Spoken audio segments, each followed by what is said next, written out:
Hey, this is Evan Markatz, dating and relationship coach for smart, strong, successful women, your personal trainer for love. Welcome back to the Love You podcast, where you can learn everything there is to know about dating, relationships, sex, and men from a man's point of view. I am excited for today, and not just because I'm wearing a salmon-colored shirt. I'm excited because, well, two things. Number one, the Extraordinary Love Series is going strong. It's extraordinaryloveseries.com. It's just extraordinaryloveseries.com. And I'm doing the 3 biggest mistakes that women make in dating. Lecture, Q&A, absolutely free. Tell a friend. The reason I'm actually excited today is because this is another juicy topic. We're close to 400 episodes in, and the topics just keep getting juicier. There's always a new angle. There's always something left to say. And sometimes I read something that inspires me and it makes me want to share it with you. So this is the first place I go to share things. So the topic is, maybe you shouldn't work on your relationship. And you know my philosophy, or if you're new here, you don't know my philosophy. My philosophy is that good relationships are easy.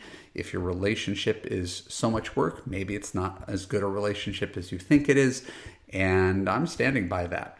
I believe relationships take effort, but they should not feel like work. And when people are working on their relationship, it's usually a sign that the relationship is struggling, and they're staying together because of sunk costs more than because the relationship is really worth preserving.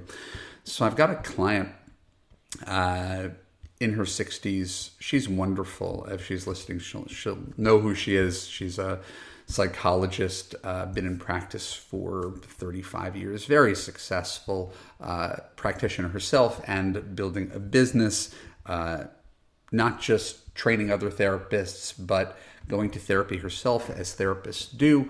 And I remember her at the end of our work together saying something that was really profound and very, very validating, because I'm not a psychologist and I've got great respect for them.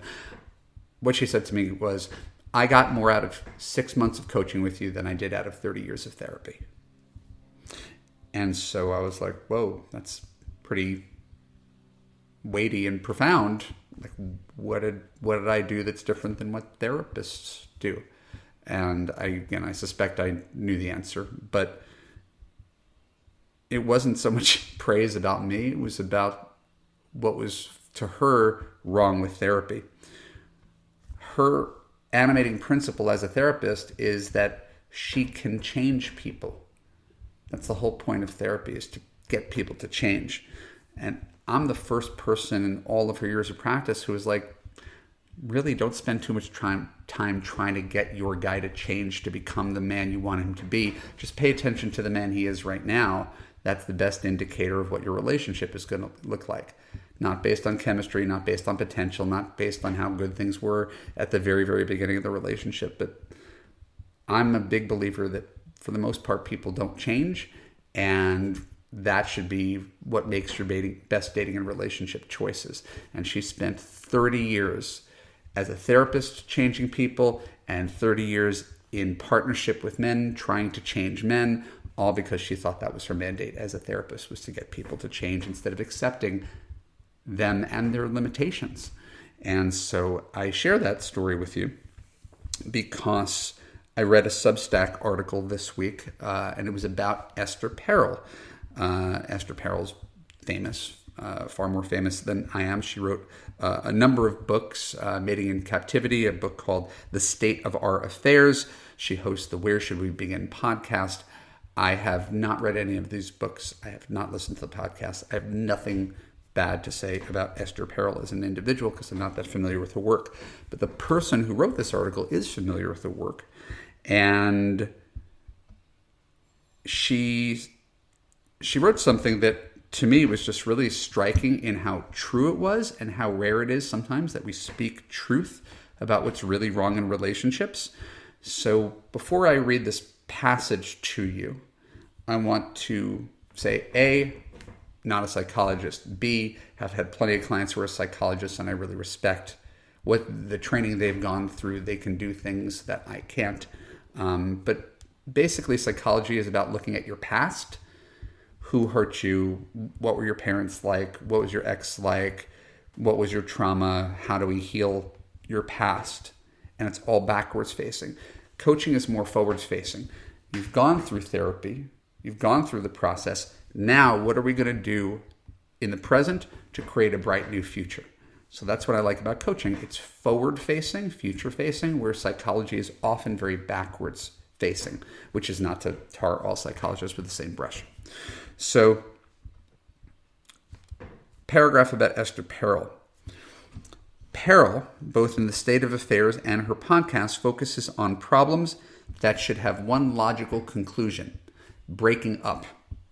But instead of telling women that they don't have to stay in a dumpster fire of a relationship, she keeps handing them a mop and telling them to get to work.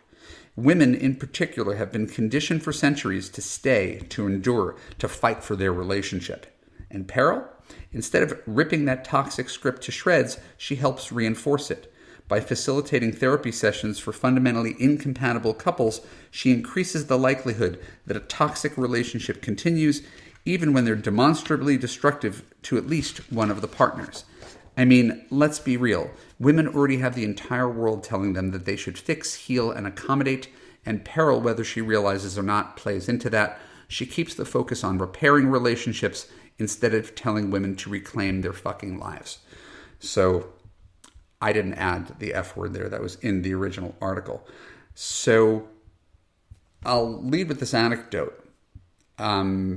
In 20 some odd years of doing this job, I've never had a woman come to me with a boyfriend, right? When she asked me for dating relationship coaching, I never had someone come to me with a boyfriend who ended up with the person she came with. Ever. Because when people go to me, it's already well past broken. It's been years since their relationship was deteriorating. It's been years since he was nice to her. It's been years since they had normal conversation, since they've had sex, but years since she's felt safe, heard, and understood, right? And relaxed and easy around him and felt good about the relationship. And she's done the books and she's done the therapy and they've done the couples counseling. So by the time someone comes to me, they just need permission to say, you know what? It's not your fault. Right? This is his limitation. And if your relationship requires this much struggle and this much pain, why are you so desperately holding on to it? Just let it go. And I can assure you that there are going to be better men out there, but you'll never know that if you stay in this relationship for 1 year, 5 years, 10 years.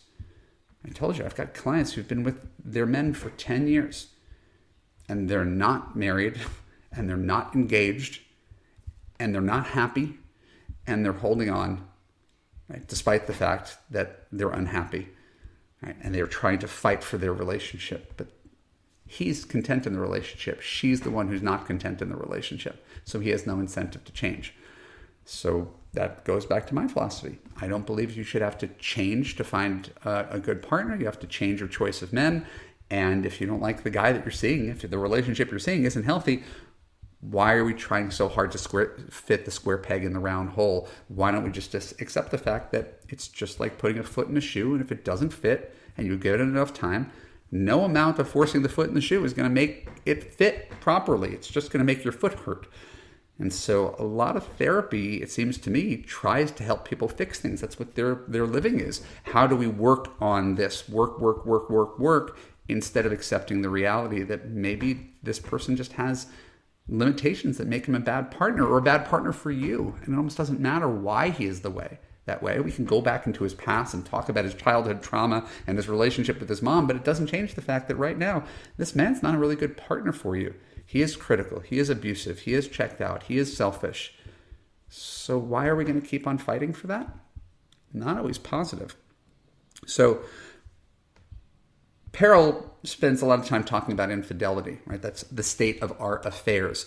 And she has a very European sort of normalizing it. Affairs happen. We don't have to make a big deal about it. We can learn from it. We can move on. So I think one can make an argument, like Perel does, that infidelity, like any problem, doesn't have to be the defining characteristic of your relationship if you can make peace with the fact that it happened. B, a relationship can cover from infidelity if both parties are bought into the process. But the most important part is C. Since marriage is largely defined by monogamy and commitment and fidelity, any breach of that marital contract could make the other party choose to dissolve the relationship permanently. And then finally, D, you don't want a partner who you can't trust. And if your partner cheated once, much less over and over and over again, and lived a lie, you could quite likely find a better partner than the one that you're going to couples counseling with, who is a known liar and cheater. So again, circle back, therapy is not a racket. Couples counseling is not a racket. There are some really great people who are good at their jobs, and they actually have helped people to grow, change, and reconcile. If it helps people take responsibility and more self-aware, and they're both bought into the process because they both want to save the relationship, then that's worthwhile. But usually it's one partner dragging the other person into couples counseling, and they don't want to. And I think their business model is based on doing everything they can to make the relationship work, instead of accepting that some relationships are broken. If your job is to keep the relationship together, you're going to do everything you can to keep your job. Where my job is not to make ill-fitting relationships work, it's to have my clients feel relaxed and happy within their relationship. And sometimes that means letting go of something that's not serving. So sometimes it might be more responsible to say that if you've been unhappy for a long time, if you've been verbally abused, woefully neglected, or cheated on, all the why, what drove him to be that way, doesn't really matter. All that matters is you need a husband who's got better character, better communication, and your guy just ain't it. It doesn't have to be that complicated. We don't have to get into therapy or trauma. We could really look at this on a very surface level and say it doesn't matter why he has been continually mistreating you. How can you ever feel safe with a guy who thinks that that's appropriate behavior, right? And then bank on him to change his tune down the road. So I've said years before, I've been doing this job for a really long time. I've talked about my wife and how we have different dating philosophies. And I was a serial dater. I wouldn't date anybody if I didn't think I could marry her. So I had a lot of 1 month, 2 month, 3 month relationships. My wife was a serial monogamist, right? 3 years, 5 years, 7 years, that kind of thing. And so serial monogamy is something that is common, but I think it's a flawed philosophy of dating. The goal isn't to spend extra years fixing a broken relationship to say you tried your best. It's to find a partner who doesn't need fixing. That begins with being the CEO of your love life and firing interns who fail at the job of being a good partner. That's it. It's not much more complicated than that. I don't see how someone can steal from the company and still be considered a good partner, right? And any person who's trying to get you to stay in a relationship that's not serving you, that makes you unhappy, that drains your energy, that makes you feel small or misunderstood or anxious, gosh, I feel like they're not really doing you right. So it's ultimately up to you. But if you get past this idea that your guy is the last man on earth, and you realize, oh, there's tons of men that I haven't met, that I haven't dated yet, who will treat me right, who I can trust. And as long as I stay with this person who doesn't treat me right, who I can't trust, I never have a chance of meeting the good one. That's what I want you to take away from this podcast, is there is a good man out there. Maybe you haven't met him yet, but that doesn't mean he doesn't exist. Part of the reason you haven't met him is that you've spent 10, 15, 20, 30 years in relationships with men who don't make you feel safe, heard, and understood. And we're going to change that starting now. My name is Evan Markatz. This is the Love You Podcast. I thank you for tuning in. If you enjoy the podcast, subscribe on Apple, subscribe on Spotify, wherever you got your podcasts. Leave us a positive review. Share us with a friend. And if you are ready to take the next step, go to evanmarkatz.com/now. Book a time to talk with me, and I will hold your hand through this dating process, fix your broken man picker, give you the confidence of a real CEO, and allow you to attract a high-quality, commitment-oriented man who's going to take care of you and love you unconditionally for the rest of your life. That's what I do. Last thing, the Extraordinary Love Series continues. Month 2, 3 biggest mistakes women make in dating. Go to extraordinaryloveseries.com, put in your name, email address, and phone number, and I will see you on that call and take your questions at the end. I love you. I appreciate you. I thank you for being a part of the Love You community and for listening to me ramble. Sometimes I get it right. Sometimes I get it wrong. But I could promise you I'm always doing my best. I'll talk to you soon. Bye-bye.